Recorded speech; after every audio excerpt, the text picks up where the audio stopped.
Hey guys, Sal here, and welcome back to some more Sweetest Monster. Let's get started. That's why I find myself walking to the bridge where Belle and I first met. It's a dark night and it's cold too, though thankfully it isn't raining like last time.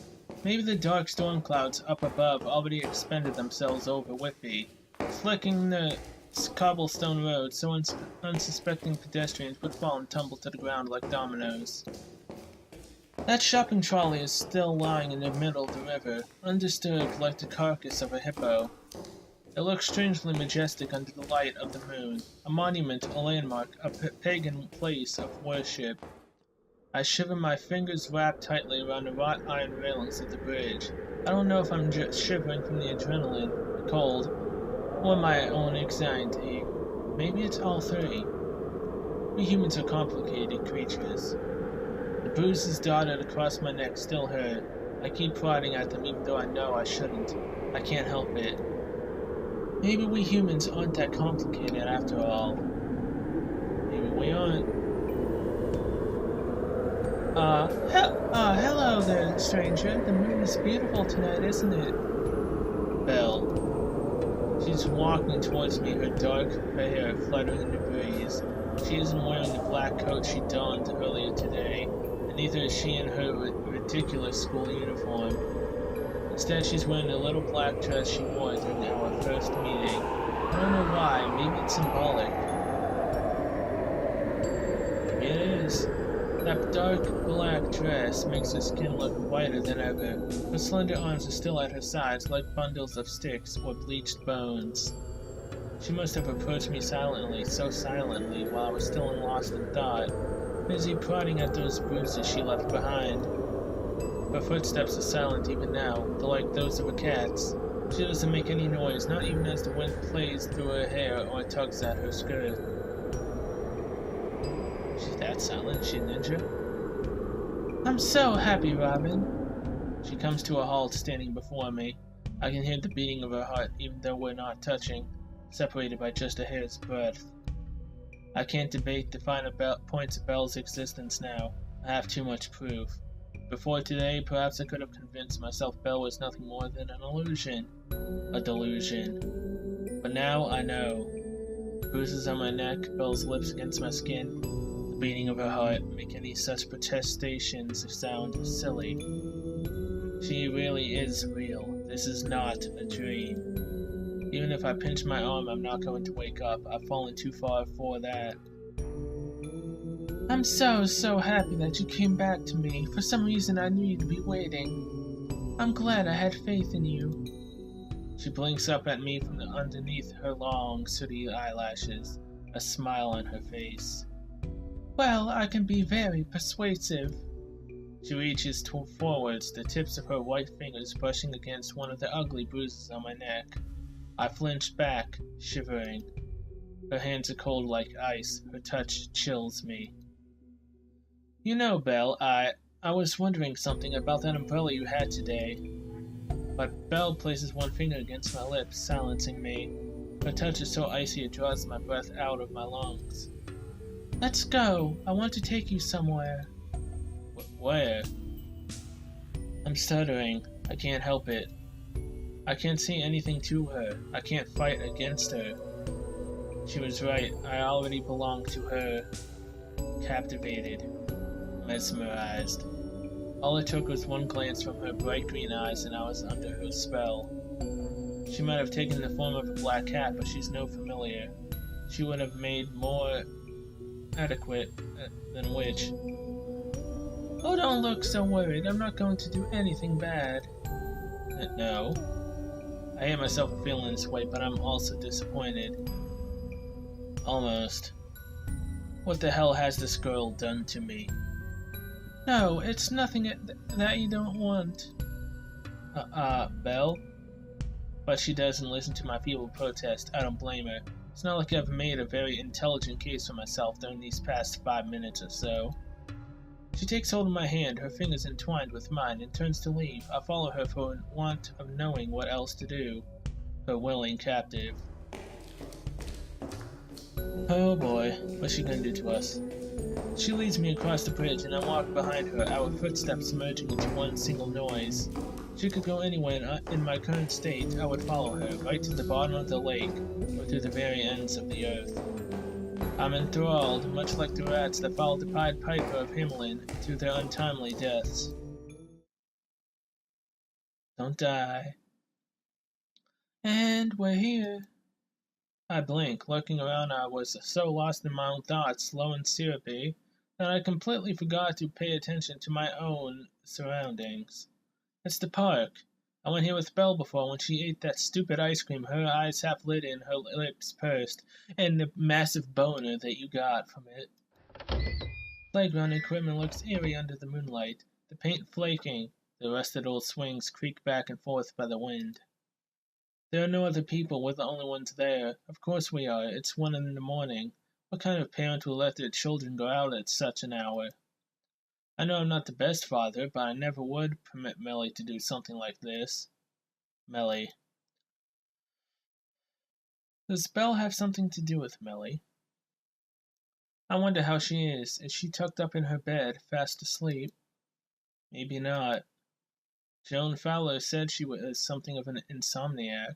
That's why she seems to muddle through life, her head hanging, dark bags underneath her eyes.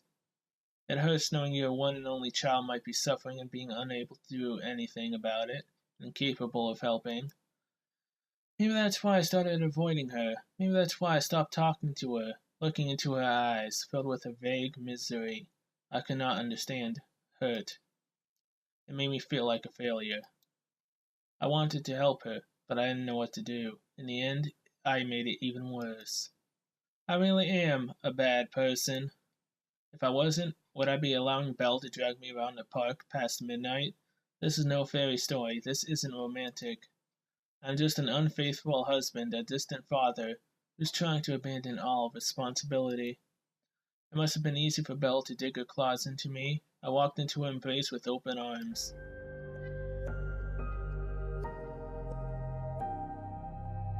Robin, Robin, I really do love you. But why? Because you're letting me. Because from the moment we met, you decided to open your heart to me. I can't deny it. It's true I made this game of cat and mouse rather easy, didn't I? I didn't put up even the slightest bit of resistance. Belle's hands grip mine tight. She looks up at me with those large emerald eyes, a small smile tugging at the corner of her lips. I already told you, Robin. You're all mine. I'm not going to let you get away now. And with that, she gets on the tips of her toes. She might be a demon, but she's still too short to reach my lips unaided. Presses her mouth against mine. The kiss is hard, forceful, and demanding. I gasp in surprise. Belle uses this to advantage. She slips her tongue in my mouth and wraps her arms around me, holding my body against hers. For such a short girl, she really is strong. I don't know where she stores it all, honestly, especially when her arms are so skinny. I break away from the kiss, breathing heavily. I can hear my heart hammering in my chest. Blood rushes to my cheeks, and it's a cold night, but I can feel myself blush. A strand of saliva connects our open lips, shimmering under the moonlight. It looks indecent. I turn my head, severing it with this slight gesture. I shouldn't be doing this. I shouldn't let myself get carried away. That's what she wants. I'm sure of it, but I don't understand. What do you want from me? I already told you. Weren't you listening? I want everything. But why? Isn't it obvious? It's because you love me, right? That's right. I love you more than anybody ever has done, Robin. And anybody ever will. But I still don't understand. What's to understand, man? I can vaguely wrap my head around why Arabella might be interested in me. As Sally has chided me in the past, I really am too nice to her, especially considering my deep lack of feelings towards her. Though I try to avoid talking with her when I can, she engaged me in discussions about her drawn-out divorce more times than I can count. The fact that I've complimented her on her appearance a few times in the past, I can't help it. She's a very pretty woman, and let her cry into my chest at Costa last weekend. Probably didn't help. But I don't understand why Belle likes me so much. It's true that I tried to save her, but the fact remains that I didn't. I didn't do a damn thing. Unless you want to count nearly drowning. I wonder if she likes that in a man, being pathetic and helpless. I'm certainly not offering much resistance against her onslaught right now. Maybe it's because, despite my protests, I don't want to. I don't know what I want. It's all so confusing. My head is starting to hurt. There are far too many things to keep track of. Too many things to feel guilty about. It would be easier to forget and just focus on sensations, the non-too-soft sucking against my swollen lower lip. But how can I? You gonna cheat, dude? Belle, I don't think you should be doing this. I can do what I want. But at the very least, I shouldn't be doing this. I mean, I'm married. But you don't love her. Belle. You don't love her like you love me. How can I possibly love you? I've only known you for a few days. Maybe, but that can all change. I wanted to. Belle. Shh. I'm not a fan of all this talk. Humans all talk too much. Why do you have to try and rationalize every little thing? Just enjoy it. You shall be my bitch within time. Belle presses her lips against mine once more. I feel lightheaded. It's hard to breathe. I think I'm going to pass out. It's a cold night and Belle's touch is frigid, but her lips are so warm. I'm melting. Belle guides me to a secluded corner of the park, overcast by trees. The moonlight makes her skin shine milky white. Belle leans forward, pressing her lips against the hollow shell of my ear. Her breath glides across my skin. Her fingers are trailing down my chest towards my crotch. Insistent, needy. I don't want this. I don't think I do, but... Squeeze it hard, I gasp. You like this, right? You don't like me, don't you? I don't know what to say. What can I say? Even if I refute her, the way my body is reacting should make it obvious enough. Sorry guys about that. I couldn't show what was being shown. Can't really show this either. Belle looks at me, her head tilted to one side. Her hair is a little messy and her face is flushed, but her lips are curved in a triumphant smile. I know that smile. I thought I did from the very first moment I met her. I knew something looked familiar, painfully familiar in fact, but I didn't guess. I couldn't tell. How could I when Belle's eyes are so wide, so big, so unmistakably green? She doesn't have green eyes. She has brown eyes. Like a woodland deer, brown eyes like me. But though a few details here and there are slightly subtly different, the rest of her face, that nose, the chin, those lips, are all of a sudden incredibly horrifyingly clear. It's as if after much fumbling I've finally adjusted the focus on a magnifying glass. I've definitely seen this face before. I've seen it many more times than I could ever count. What is it, Robin? Did you realize something? Realize isn't a strong enough word. I just had a revelation. But it's already too late. Melly, you. Oh my god, Melly, huh? Mm-hmm.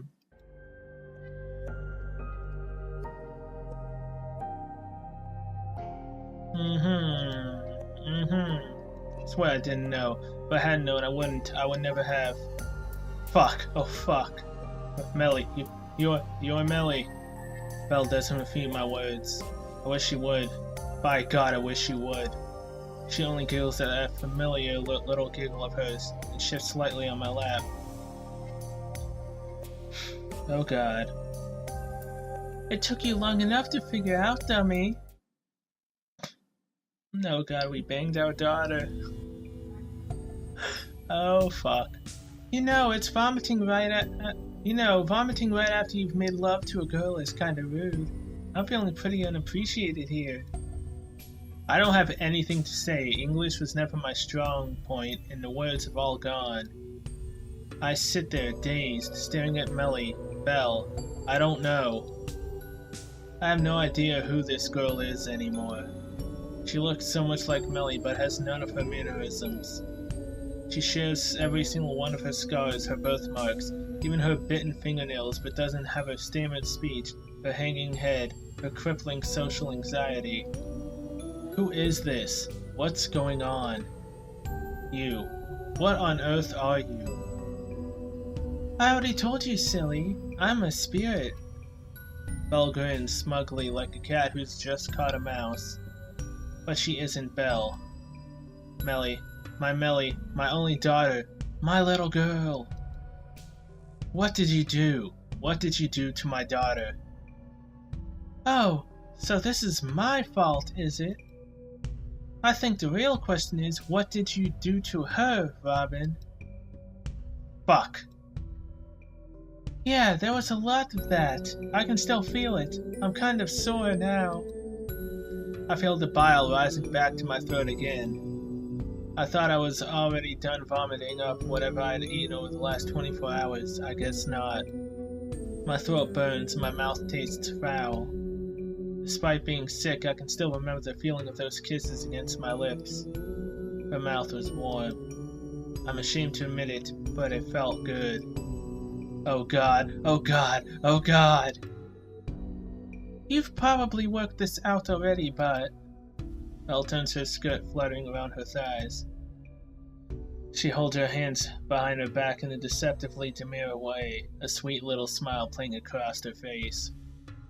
I was kind of lying to you before when I said this human form was all of my own. It wasn't entirely original after all. I had to cut a few corners here and there, you see.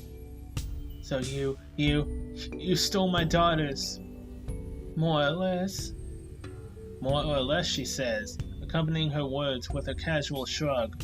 More or less, as though it doesn't matter, as though it's no big deal. Fuck! I was too weak to assume human form on my own. I used to be able to do that back in the good old days. But a few things went kind of wrong. I'm not the most popular of spirits out there, you see. I got into 1 or 2 fights. I lost most of my powers from that moment on. I couldn't really do anything more than low-level possession. I had to attach my conscience to some kind of living creature, or I'd die. That's when I decided, why not cats? Cats were easier for me to possess than humans back then. And anyway, I like cats. Who doesn't like cats? They're so regal, it was no wonder the Egyptians revered them as gods. They come and go as they please and do whatever they want, so a cat. I went through a few cats actually, they don't live all that long, so I had to keep swapping. It was kind of fun for the first 10 years or so, but after that, inertia really takes its toll on you. Nobody talks to cats, and if they do, they don't expect an answer. Since cats can't talk, I couldn't exactly respond either. My vocal cords weren't cut out for it. I felt like I was going insane. Maybe I did. I know I already told you this, but I think I really would have lost my mind if you hadn't tried to save me back then. It gave me a reason to keep going, to keep living. That was when I decided to get my hands, not that I had any hands, on a human body as quickly as possible. But why did you choose my Melly? Well, why did I wonder? Belle smiles through Melly's mouth, distorting it into a coy little grin that makes my stomach turn. There were a few reasons. I won't bore you by giving too technical an explanation, so I'll try to gloss over them. Firstly, she lived close to you. I didn't decide since you were the one who saved me. I wanted to stick by your side and thank you for your help. I don't like being in debt to other people, you know. Secondly, she was depressed. Depressed people are always easier to possess. Since they put up a less of a fight, I guess they don't value their lives all that much. Poor Melody was so conflicted and she hated herself very much. Having a father with such high expectations didn't help. She was living from day to day because she had to. She was not a real human being, but a shadow. She was only doing what society demanded her. Even so, she was miserable and hated her life. She wanted out of it, but she was too afraid to commit and kill herself. Not after what happened last time. I must have seemed like an angel to her. When I had made my presence known, I think she was quite happy about it. I took the baton, so to speak, and let her bow out of her own life for a short while. I was just picking up the slack, so I don't think I was doing anything wrong. Not really. Not until I began to approach you. Melly started to realize something was up then. She tried to fight back, but I don't think she'll be voicing her complaints any longer. What do you mean? After what happened, who on earth would ever want to face reality ever again? Who could live in a world where they were raped by their own father? I didn't know. He might have not have done, but Melly did. She was being a real pain. I just ignored her, though. I mean, why should I have to stop because she didn't like it? It made me feel so good. So what? What are you saying? You mean Melly? She's gone. I don't think she'll be coming back, so... Belle smiles, evidently pleased with herself, and stretches her arms high above her head. Her joints click, the bones sliding against one another. I guess that means this body really is all mine. I finally managed to become a real human again. But, why? You said I tried to save you. I nearly died because of you. And you would pay me by killing my own daughter? Now, don't be so melodramatic. I was trying to be nice. What?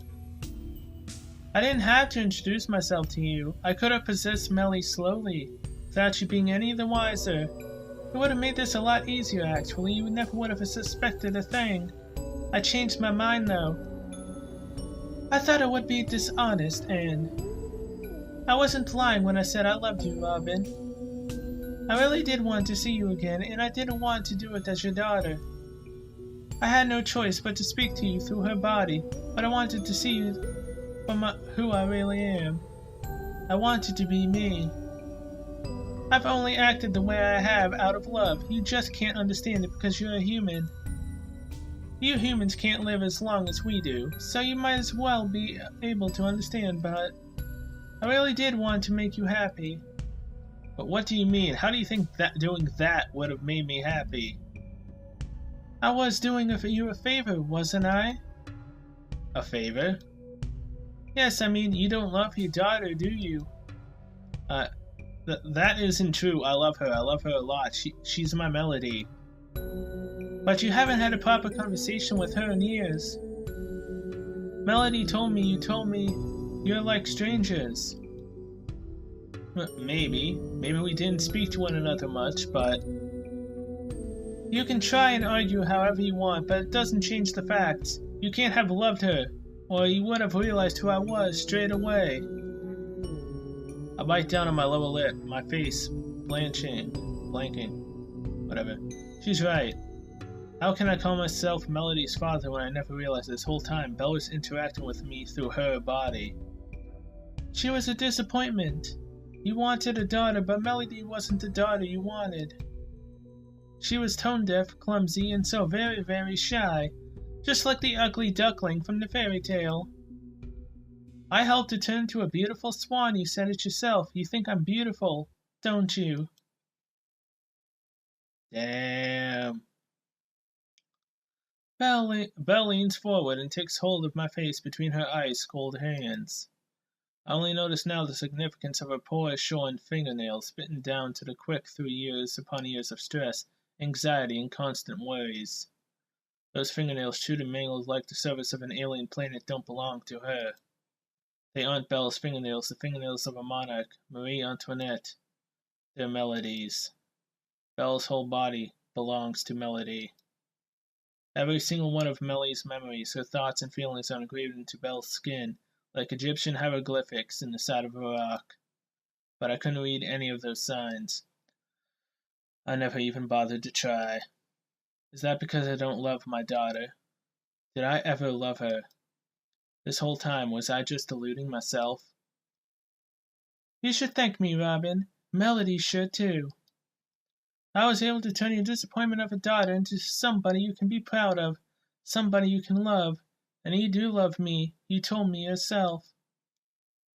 I wasn't lying either. I love you too, Robin. I love you so, so much, more than Melody ever did. I don't understand what you're so upset about. It's too late to develop a guilty conscience. I love you, and you love me, isn't that right? I think it is. I've never been happier than I am right now. I want you to be happy too. Oh God.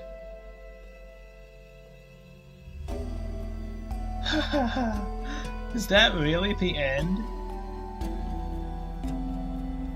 That can't be the end.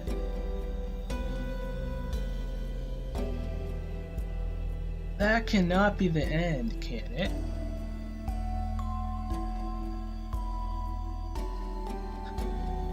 Was that seriously it?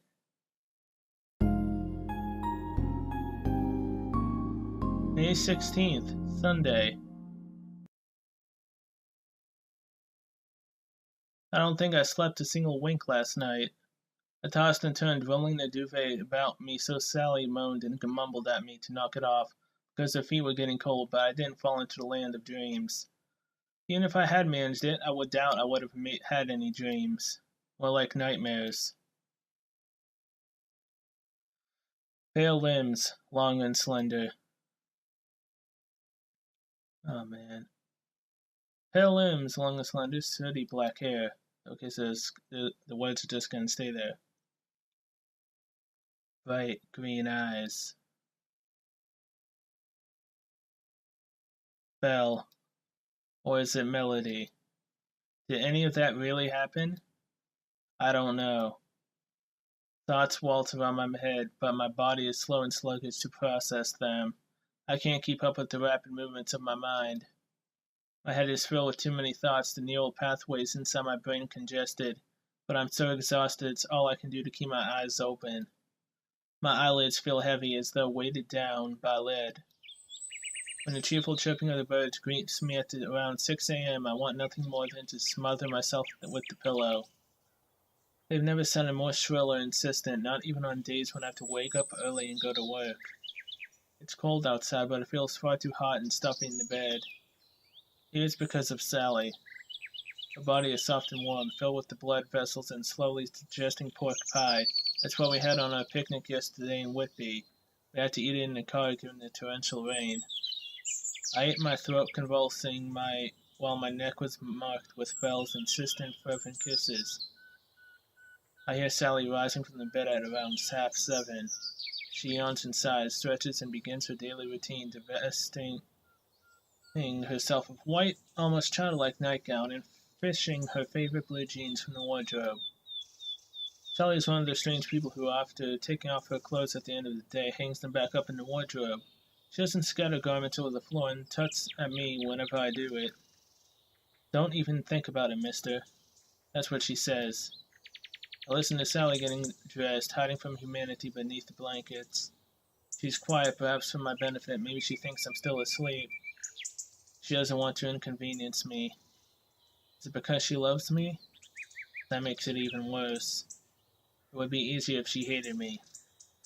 If she finds out what happened yesterday, she really would hate me. Not that she would believe it. It's unimaginable. I don't know if I believe it myself. Alright, you guys, that's coming in for this episode. I don't know if this is going to be close to the end, but I'll see you guys in the next one. See you then.